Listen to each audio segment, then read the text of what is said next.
Good afternoon. चलिए शुरू करते हैं। कोई क्वेरी है किसी की?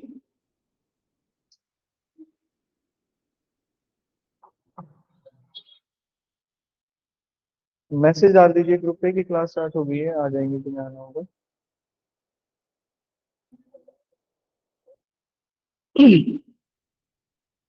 चलिए।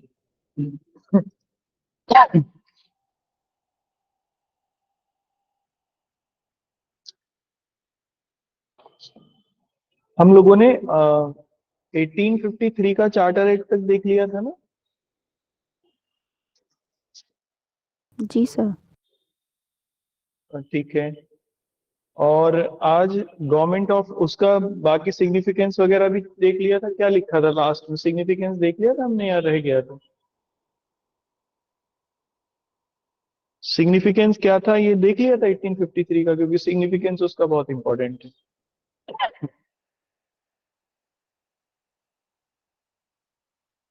बताइए जरा देख के। लिख लिया था सिग्निफिकेंस?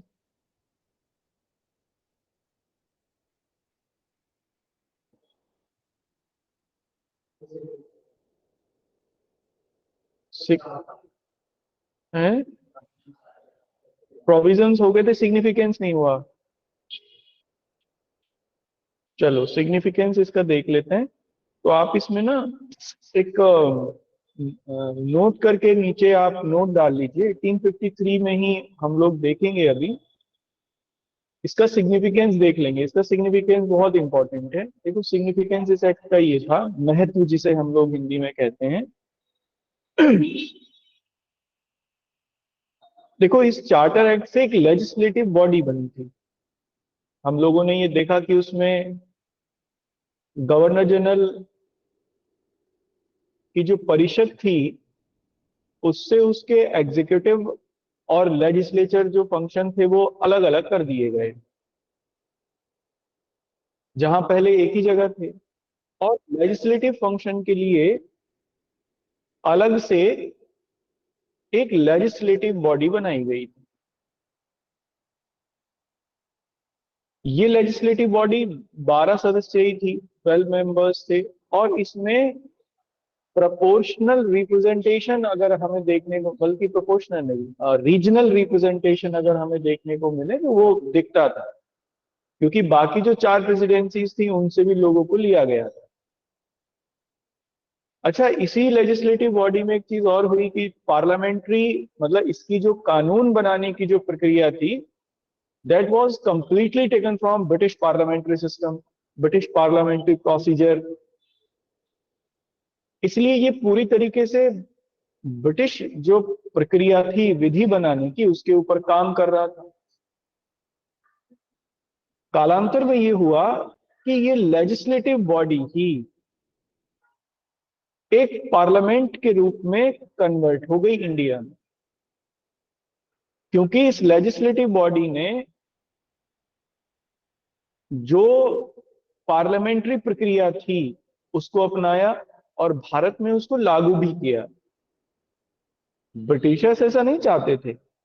वो बिल्कुल नहीं चाहते थे कि भारत में कोई पार्लियामेंट्री सिस्टम की कोई प्रक्रिया बने, लेकिन ये हो गई, बाय डिफॉल्ट हो गई। उस समय चार्ल्स वुड थे, जो कि बोर्ड ऑफ कंट्रोल के प्रेसिडेंट थे।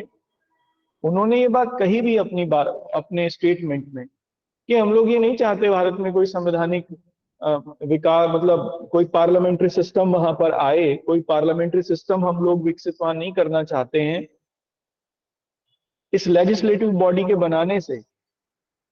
लेकिन उनके ना चाहने के बावजूद भी ऐसा हो गया, और यही एक सबसे इंपॉर्टेंट इस चार्टर एक्ट का सिग्निफिकेंस भी था कि ये पार्लियामेंट्री सिस्टम भारत में इंट्रोड्यूस हुआ। तो आप नोट करके लिख लीजिए, contrary contrary framers of the act,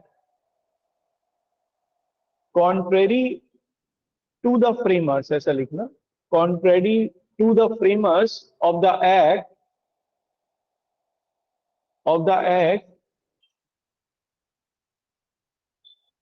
this charter act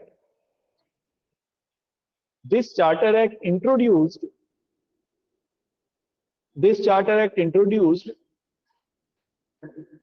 a parliamentary procedure in India. अपने निर्माताओं की मंशा के विपरीत इस चार्टर अधिनियम ने भारत में एक संसदीय प्रक्रिया का निर्माण किया. लेटर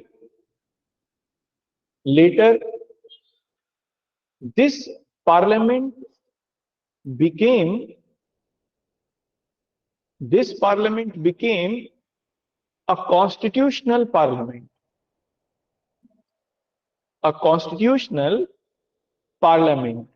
कालांतर में यह पार्लियामेंट या कालांतर में यह संसदीय पार्लियामेंट कालांतर में यह संवैधानिक संसद के रूप में बदल गई. So in this context,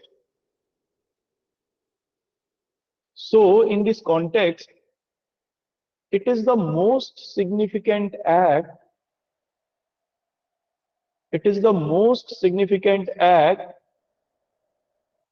in constitutional development of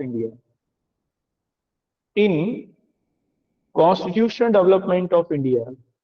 इस प्रकार यह संवैधानिक विकास के संदर्भ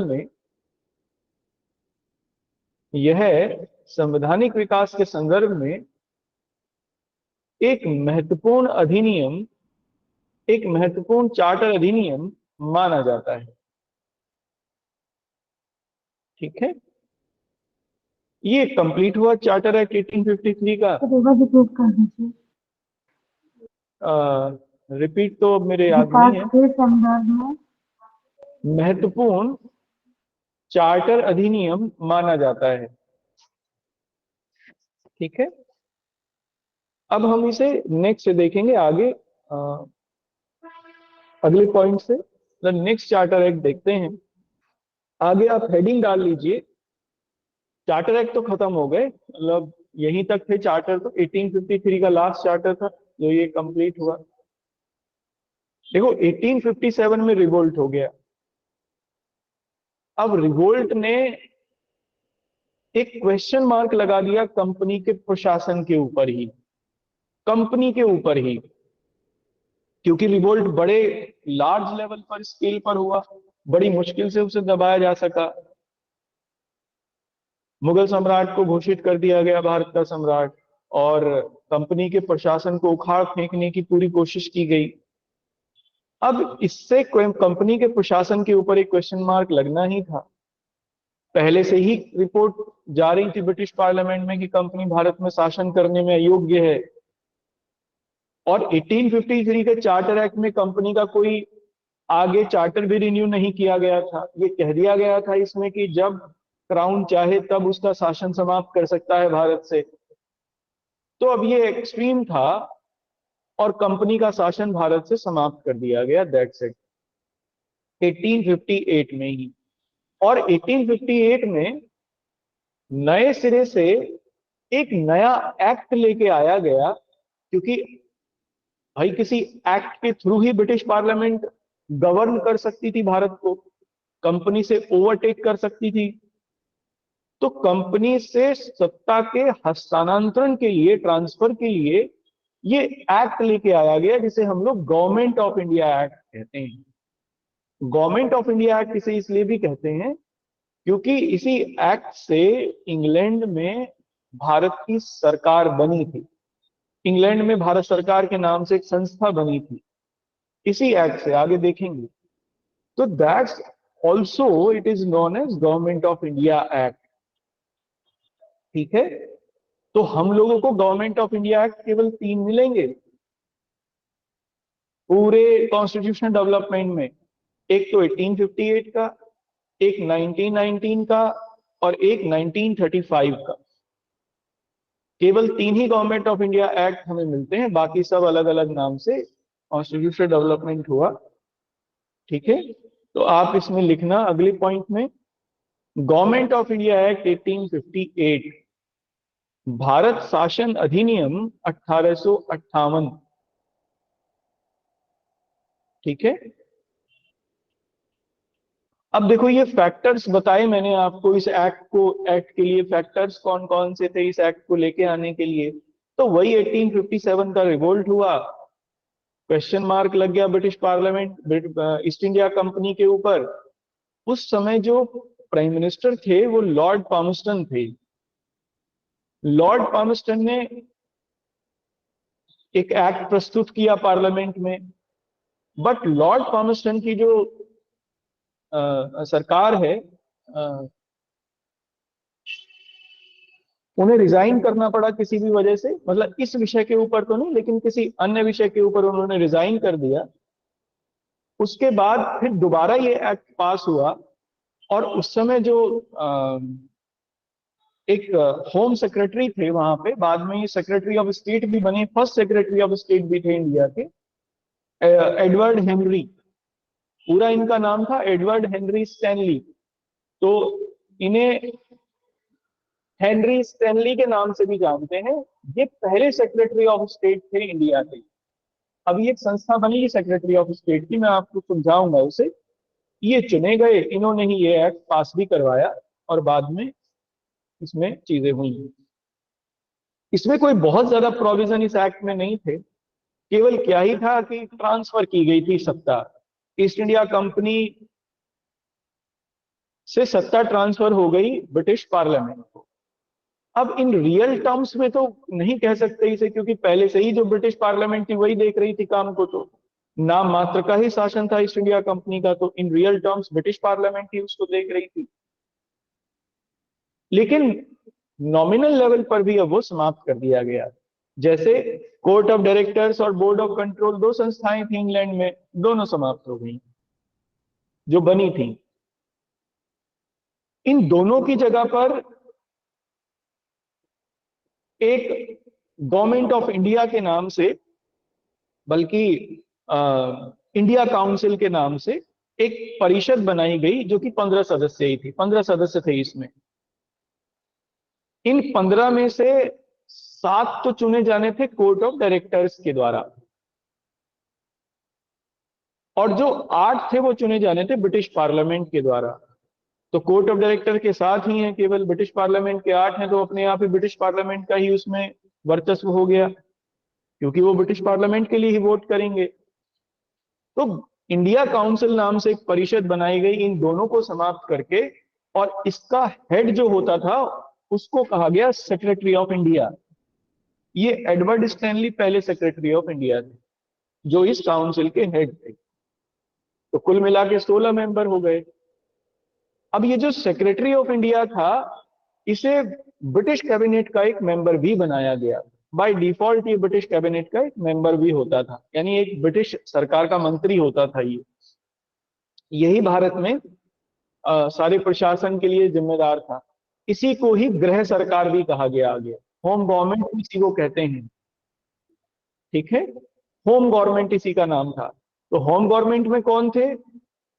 सेक्रेटरी ऑफ इंडिया और ये 15 सदस्य के लोग। क्यों? क्योंकि इनको, अच्छा इनकी सैलरी वगैरह का आगे आएगा, वैसे इनकी सैलरी वगैरह का जो प्रावधान था वो इंडियन रेवेन्यू से ही जाता था, ब्रिटिश रेवेन्यू से नहीं मिलता था, इंडियन रेवेन्यू से इनको सैलरी, पेंशन, बच्चों की पढ़ाई खर्चे, वो सब यहीं से जाते थे इंडिया से। तो एक ये होम गवर्नमेंट बन गई। अब इस तरीके से 3 संस्थाएं हो गई जो, जिनके पास शक्ति थी ईस्ट इंडिया कंपनी समाप्त होके, या जिनके पास शक्ति थी भारत में। एक गवर्नर, भारत का गवर्नर, एक संस्था यानी भारत का गवर्नर जनरल, जो यहां के मामलों के लिए रिस्पॉन्सिबल था। दूसरा सेक्रेटरी ऑफ स्टेट या सेक्रेटरी ऑफ इंडिया, जिसे हम लोग कह सकते हैं, इंडिया काउंसिल का जो हेड था। क्योंकि भारत का जो गवर्नर जनरल था वो अब सेक्रेटरी ऑफ इंडिया के सजेशन के आधार पर ही कुछ आगे कर सकता था। और तीसरी ब्रिटिश पार्लियामेंट, है ना, या ब्रिटिश संसद। इस तरीके से ये केवल अब तीन केंद्र हो गए सत्ता के। भारत में एक केंद्र गवर्नर जनरल के रूप में, एक केंद्र, दो केंद्र इंग्लैंड में, यानी एक ब्रिटिश पार्लियामेंट और एक सेक्रेटरी ऑफ इंडिया। ये तीन सत्ता हुआ। एक ये हुआ इसमें, और एक इसमें आ, ये भी हुआ कि जो गवर्नर जनरल था उसका गवर्नर जनरल नाम बदल के वॉयसरॉय उसका नाम कर दिया गया। वॉयसरॉय का मतलब था क्राउन का प्रतिनिधि, द रिप्रेजेंटेटिव ऑफ क्राउन। इसका मतलब ये हुआ कि अब जो वॉयसरॉय था इंडिया में, उसका कंपनी से कोई मतलब नहीं,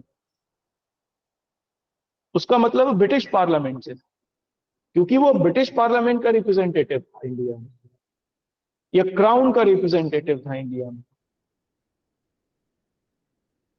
जबकि पहले जो गवर्नर जनरल भारत में बनता था उसे कंपनी अपॉइंट करती थी, डायरेक्टर्स अपॉइंट करते थे, कोर्ट ऑफ डायरेक्टर्स हम लोगों ने देखा।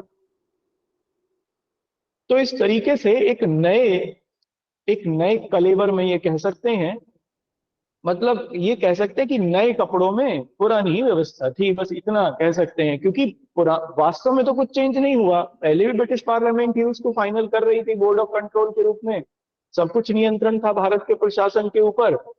अब भी बस अंतर कितना है, पहले इनडायरेक्ट था, अब डायरेक्ट हो गया, दैट्स इट। तो ये चेंजेस 1858 के एक्ट से आए।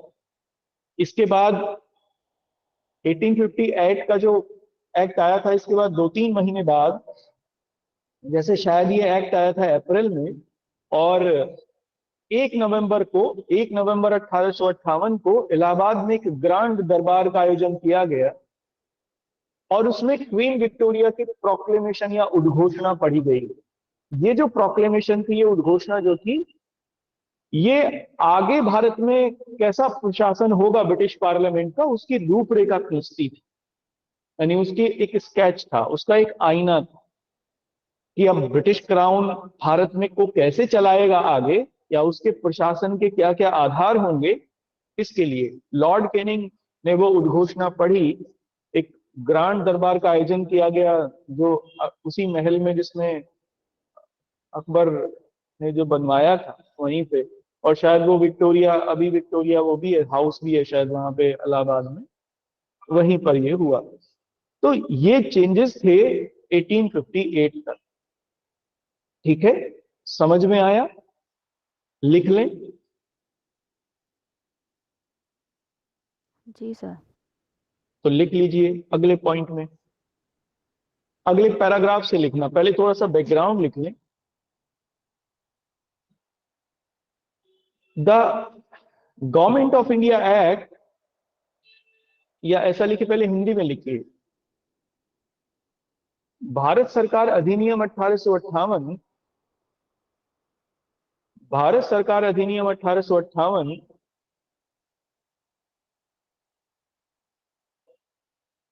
1857 के स्वतंत्रता संग्राम, 1857 के स्वतंत्रता संग्राम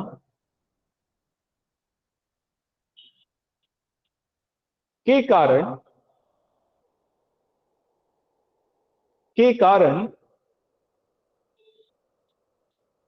भारत में प्रस्तुत किया गया, के कारण भारत में प्रस्तुत किया गया। The government of India act,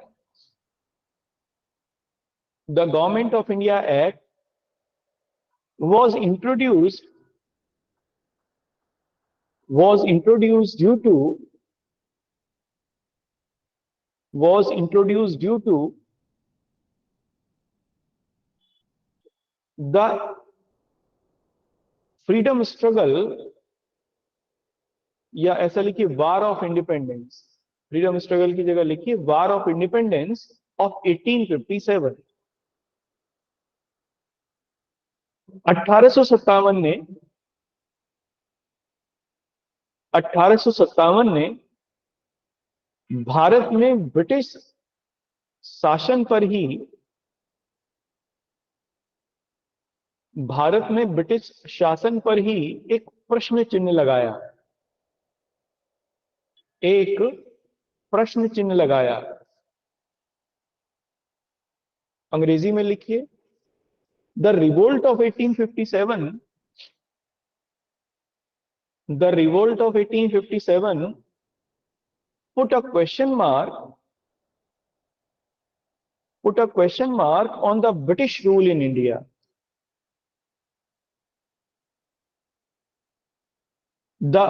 On the British rule in India. अनेक सरकारी रिपोर्टें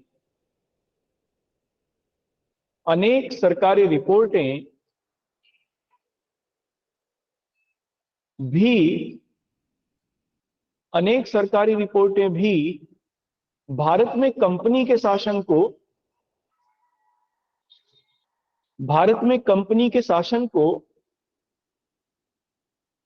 अनुपयोगी सिद्ध कर चुकी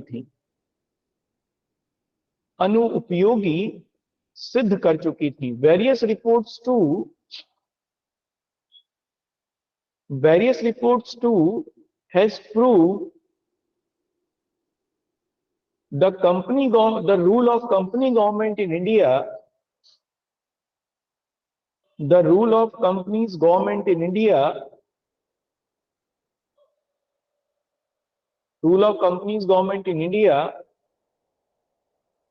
as a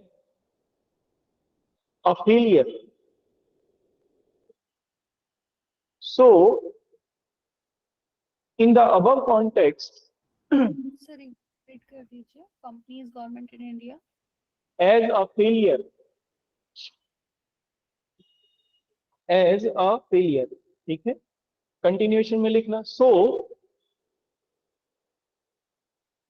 the government of British Prime Minister,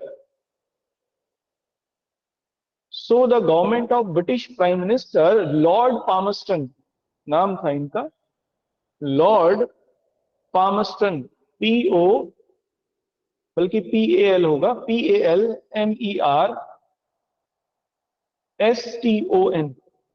Lord Palmerston introduce a bill in British Parliament,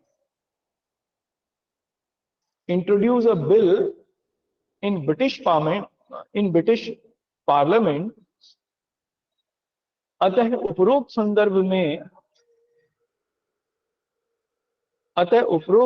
में ब्रिटिश प्रधानमंत्री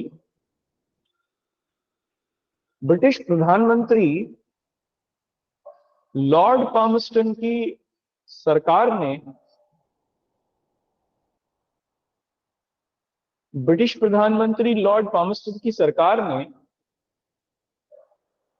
संसद में एक बिल प्रस्तुत किया। बट अच्छा, ये इंपॉर्टेंट है ये बात ना, इसको याद रखना, क्योंकि रिजाइन कर लिया था। But the government resigned on other issues, लेकिन इस मुद्दे पर नहीं, किसी और मुद्दे पर। But the government resigned on any other issue, परंतु सरकार ने किसी अन्य मुद्दे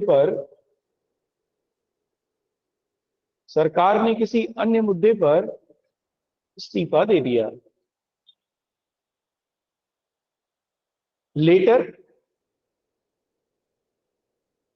letter sir Edward Stanley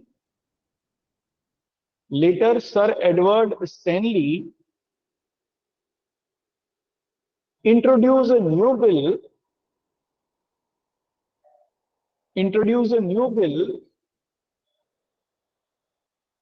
named, अब इस बिल का क्या नाम था ये भी लिख लीजिए, named an act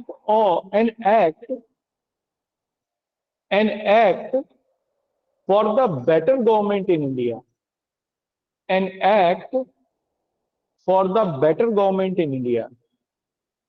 कालांतर में कालांतर में लॉर्ड एडवर्ड स्टैनली ने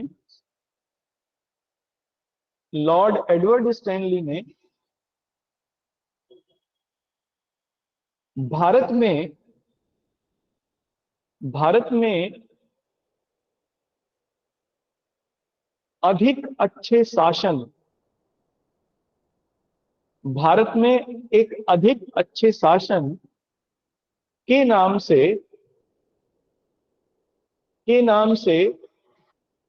एक अधिनियम प्रस्तुत किया। इट वॉज पास्ड, यह पारित हुआ, and known as Government of India Act 1858, and known as Government of India Act 1858, तथा इसे भारत शासन अधिनियम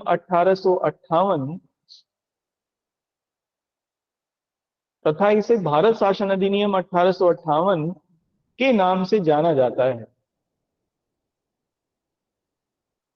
ठीक है, अब इसमें नेक्स्ट लिखना अगले पॉइंट से, बल्कि यहां पर एक नोट डाल के लिखिए। ठीक है, देखो ये जो बाद में एडवर्ड स्टैनली थे, ये भारत के पहले भारत सचिव भी बने, सेक्रेटरी ऑफ इंडिया भी बने। तो नोट करके लिखिए इसी में, इस एक्ट के बाद में इन्हें ही चुन लिया गया था भारत सचिव, तो इसमें नोट करके लिखिए। लेटर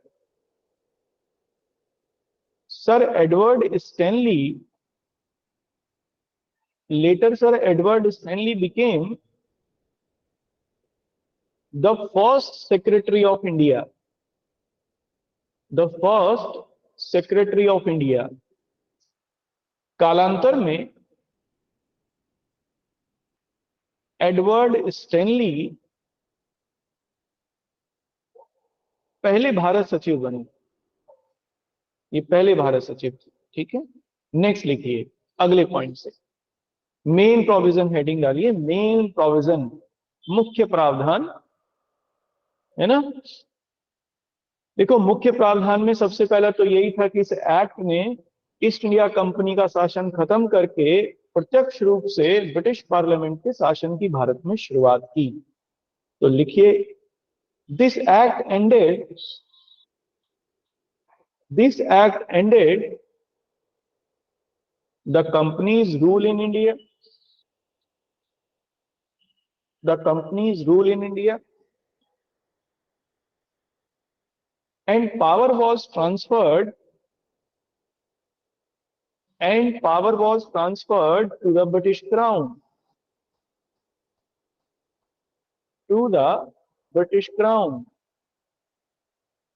ठीक है, इस अधिनियम ने भारत से कंपनी के शासन को समाप्त कर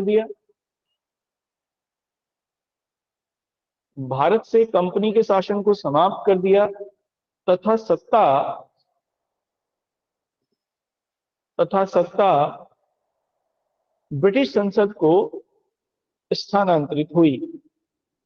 ठीक है, नेक्स्ट लिखिए। अब देखो वो बोर्ड ऑफ कंट्रोल और जो कोर्ट ऑफ डायरेक्टर्स, दो संस्थाएं थी इंग्लैंड में, दोनों को खत्म करके एक ही बना दी गई, जिसे इंडिया काउंसिल नाम दिया गया, जिसमें 15 मेंबर थे। 15 में से 7 तो ले लिए गए कोर्ट ऑफ डायरेक्टर्स की तरफ से और 8 ले लिए गए ब्रिटिश पार्लियामेंट की तरफ से, कुल मिला के 15 हो गए। और इसको हेड करने वाला भी एक व्यक्ति बनाया गया जिसे सेक्रेटरी ऑफ इंडिया कहा गया, जो कि एडवर्ड स्टैनली थे सबसे पहले। इस तरीके से इसमें कुल मिला के 16 सदस्य थे। तो लिखिए आप इसमें अगले पॉइंट में, the court of directors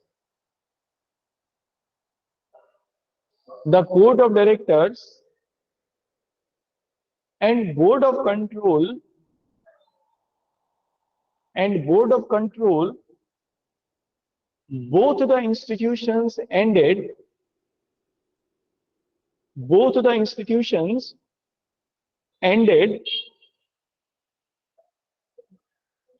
in England both the institutions ended in England. Abhijit वो कपड़ा ले लो। एंडेड इन इंग्लैंड, तो अंग्रेजी हिंदी में लिखना है इसे। ब्रिटेन से या ब्रिटेन में अवस्थित निदेशक मंडल, ब्रिटेन में अवस्थित निदेशक मंडल एवं नियंत्रक मंडल को समाप्त करके, नियंत्रक मंडल को समाप्त कर दिया गया, ऐसा लिखिए। And form a new 15 member body and form a new 15 member body named India Council, named India Council, तथा एक 15 सदस्यी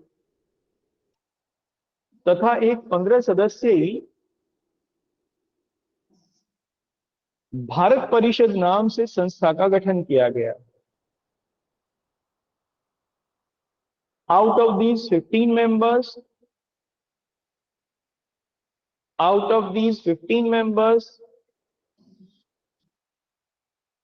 8 would be from British Parliament। इन 15 सदस्यों में से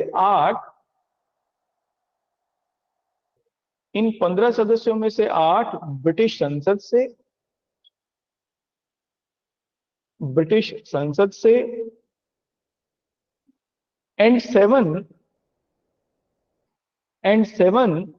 would be from court of directors,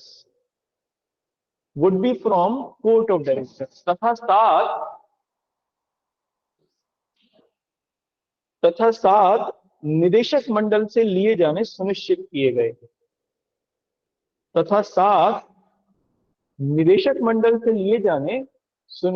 गए, ये बात यहां तक क्लियर हो गई? बताइए मुझे।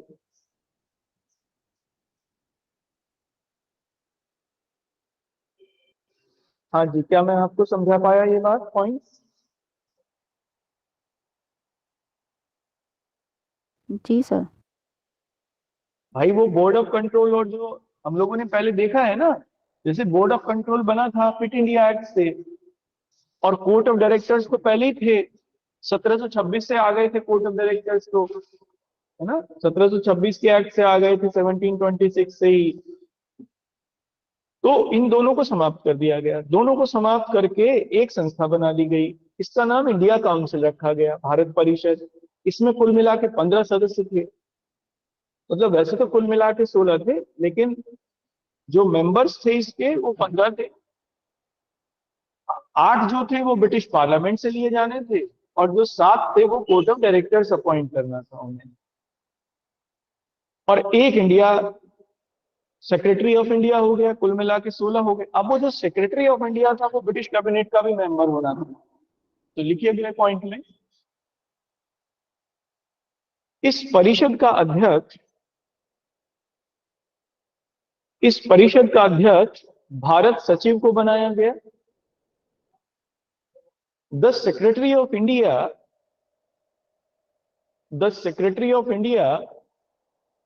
would be its chairman,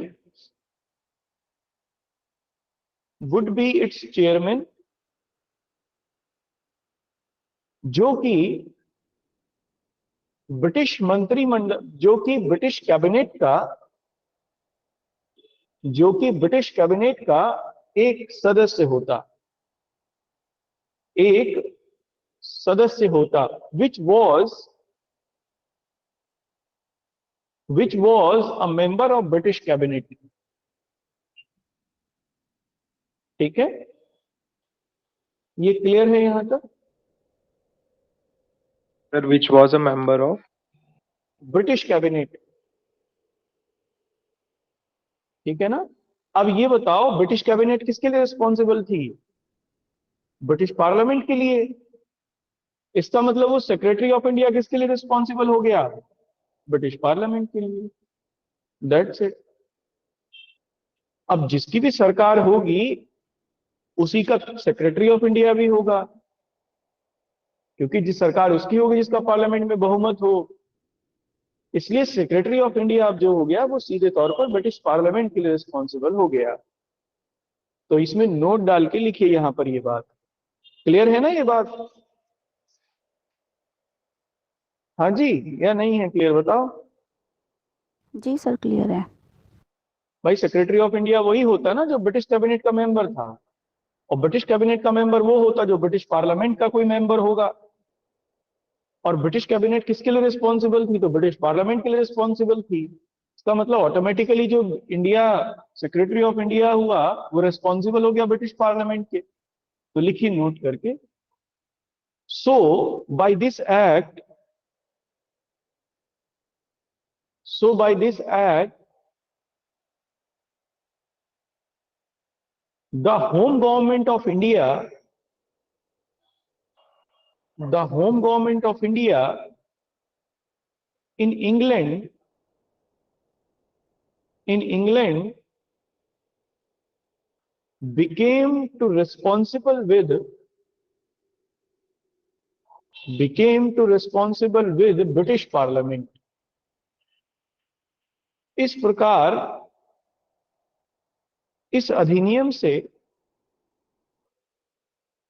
इस प्रकार इस अधिनियम से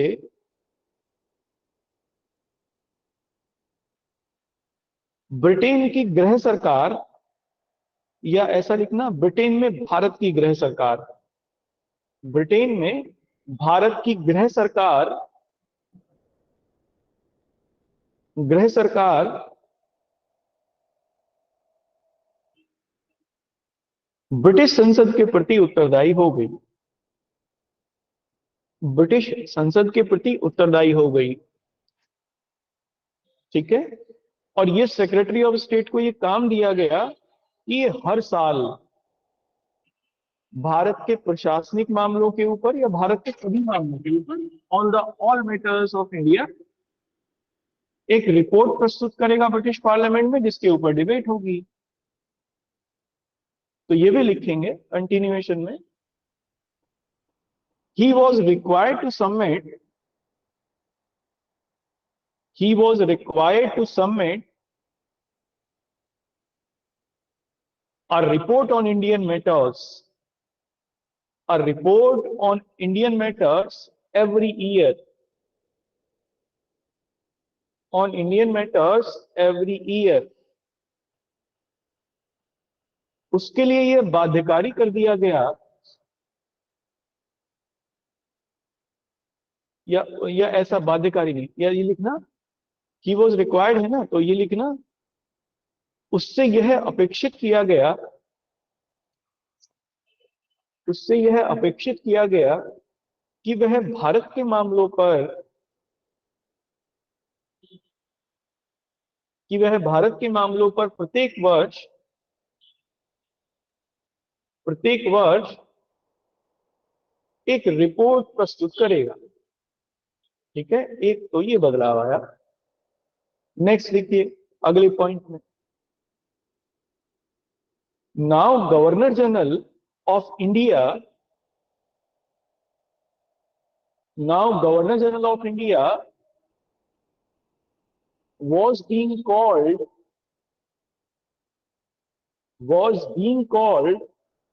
as the Viceroy, as the Viceroy।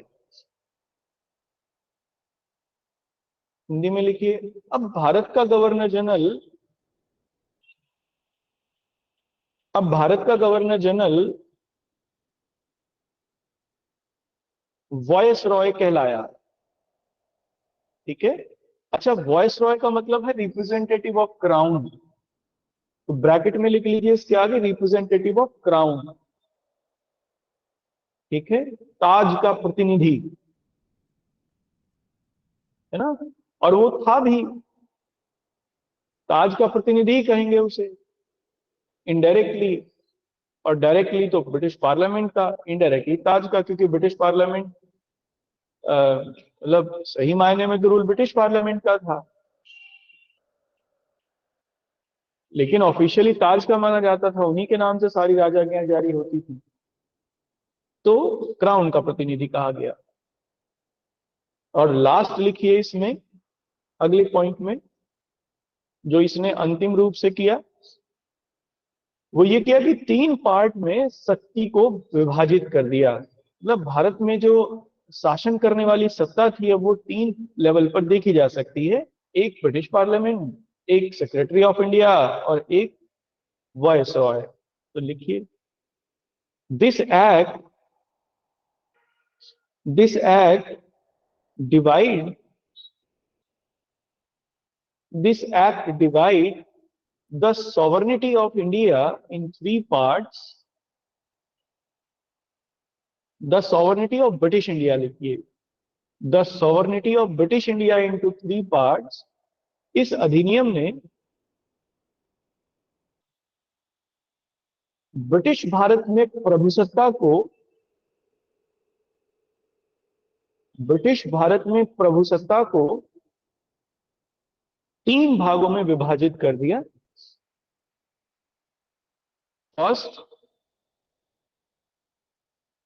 First लिखिए क्राउन, है ना, क्राउन यानी ताज, और इसके आगे ब्रैकेट में लिख लीजिए ब्रिटिश पार्लियामेंट, ब्रिटिश संसद। दूसरा लिखिए सेक्रेटरी ऑफ इंडिया,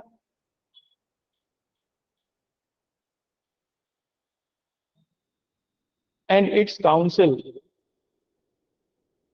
भारत सचिव एवं इसकी परिषद। दूसरा हुआ ये, और तीसरा हुआ वॉयसरॉय, हिंदी में भी वॉयसरॉय ही लिखते हैं, ठीक है।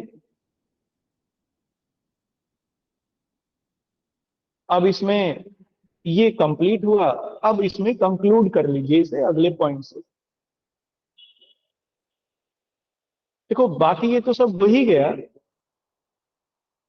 कंक्लूजन में इसमें यही आएगा, इस एक्ट के बाद में हालांकि जो हुआ वो फॉर्मल लेवल पर हुआ, सही मायने में तो वो पहले से ही ब्रिटिश पार्लियामेंट का ही रूल था, वही लोग ही देख रहे थे सब कुछ। लेकिन इसके एक्ट के बाद में 1 नवंबर को जो डिक्लेरेशन हुआ क्वीन विक्टोरिया का, वो बहुत इंपॉर्टेंट था।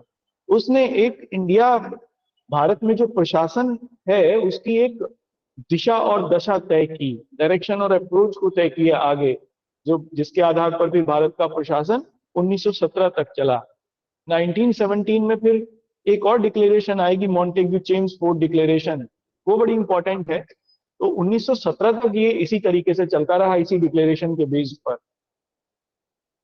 1917 के बाद फिर बदलेगा, फिर और डिक्लेरेशन मॉन्टेग्यू चेम्सफोर्ड डिक्लेरेशन के नाम से आएगी, फिर उसके हिसाब से चलेगा। तो आप लिखिए इसमें अगले पॉइंट में कंक्लूड में करके लिखना,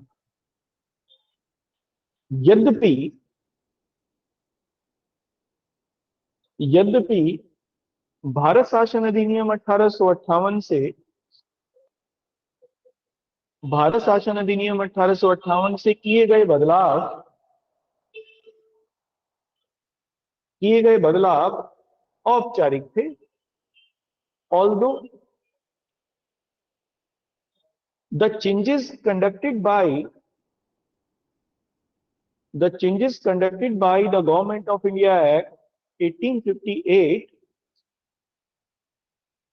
was formal,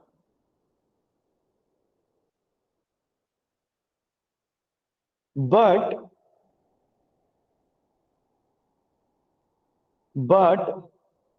they decide, but they fix, ऐसा लिखिए, but they fix a new direction and approach,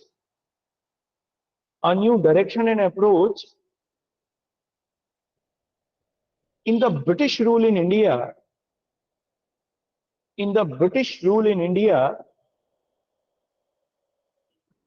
for a long time,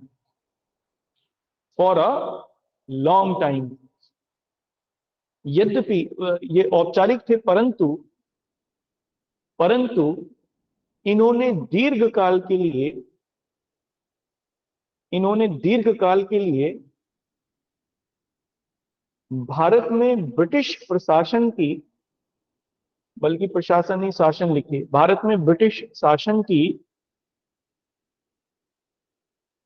एक नई दशा एवं दिशा निर्धारित की। The famous declaration of queen Victoria, the famous declaration of Queen Victoria came on 1st November 1858। Queen Victoria की प्रसिद्ध उद्घोषणा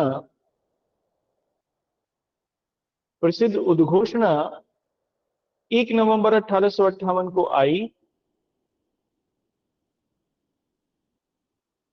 It was held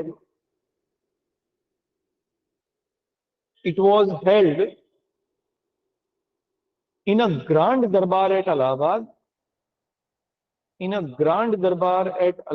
by Lord Canning, grand durbar at Allahabad by Lord Canning. इसे लॉर्ड कैनिंग द्वारा, उसी समय ही voice Roy थे, इसे Lord Canning द्वारा इलाहाबाद के एक शानदार दरबार में, ऐसा लिखना, लॉर्ड कैनिंग द्वारा इलाहाबाद में आयोजित एक शानदार दरबार में पढ़ा गया। एंड नाउ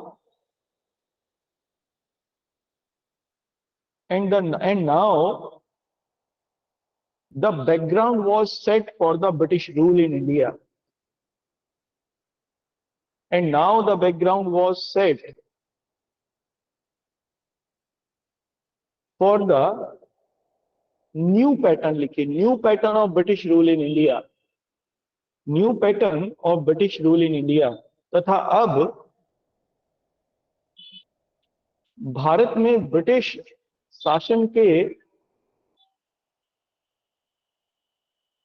शासन के नए तौर तरीकों की शुरुआत हुई। और अंतिम बिंदु लिखिए, this document also known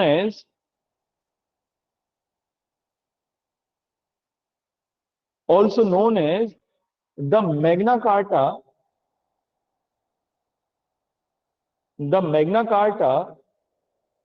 towards British policy in India, Magna carta को अंडरलाइन कर लेना। इस उद्घोषणा को भारत में ब्रिटिश नीति की मैग्ना कार्टा भी कहा जाता है। भारत में ब्रिटिश नीति का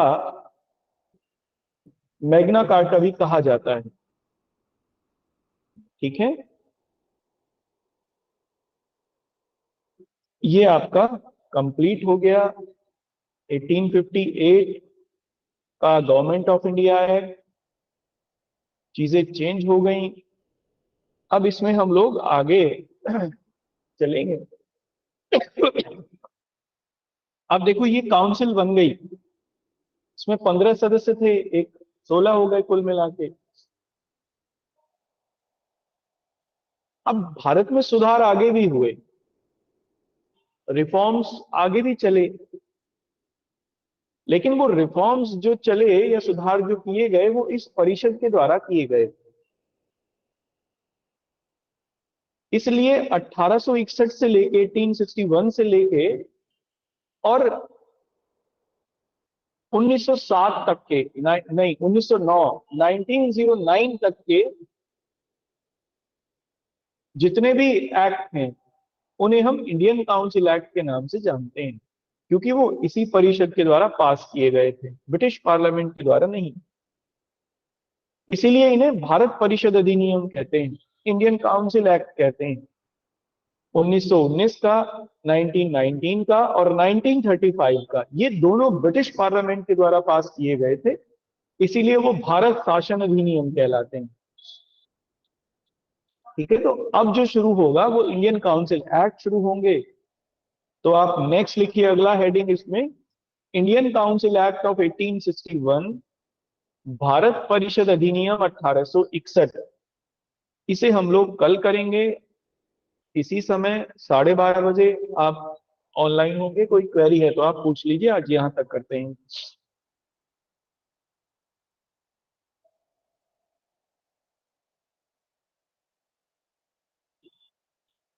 क्लियर है सबको, कोई परेशानी?